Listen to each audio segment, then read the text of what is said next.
Good. Okay. Making a little video today to talk about just your selection of tool holders in general.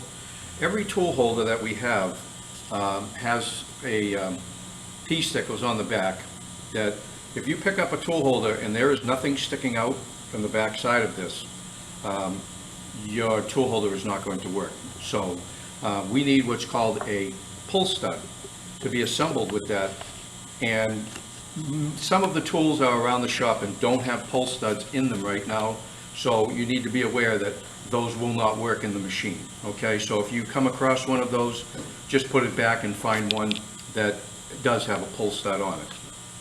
Okay, so what I'm going to do is I'm going to show you how to install a pull stud, even though for the most part when you need to install a pull stud, I'd like to be part of that, so you know, any of the teachers, because we want to make sure that that's not going to end up loosening up and hurting somebody very, very badly. The pull stud has a thread on the end, and then it has a shoulder that will be tightened right down till it touches this shoulder. And believe it or not, these tools are held in the machine by this little piece right here. There's little fingers in there that will open up, the tool will go in, and the fingers will close, and that's what holds the tool in there. So it's very important that this piece be on the tool, and it's very important that it be tight and set properly. So I'm going to install this into this tool holder right here.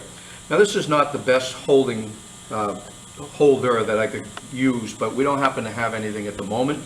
So we would take this and we would line up these drive slots that are on these tool holders, so that we're not holding it on any of the precision diameters or anything. We don't want to damage them by putting them in a vise and damaging anything. So just where these little slots are cut into the holder, I can put that against my jar, and that's not going to damage anything. So that's how I have that set up in this vise right now. I'm going to take the thread and I'm going to screw it into the holder all the way until that shoulder hits. Now I'm going to take a 3/4 combination wrench and I'm going to tighten this pull stud up. Now in some places you actually have to use a torque wrench in order to set the bondage on this, because if you go too tight you can actually change the angle on the tool holder. But with us, we just need to get it tight so that it doesn't come off and hurt anybody. So I'm going to give that a good snugging, and then that now has a pull stud, and you need to, every single solitary time that you pick up a tool holder and you're going to use to put into a machine, the first thing you need to do is check to make sure that that pull stud is tight.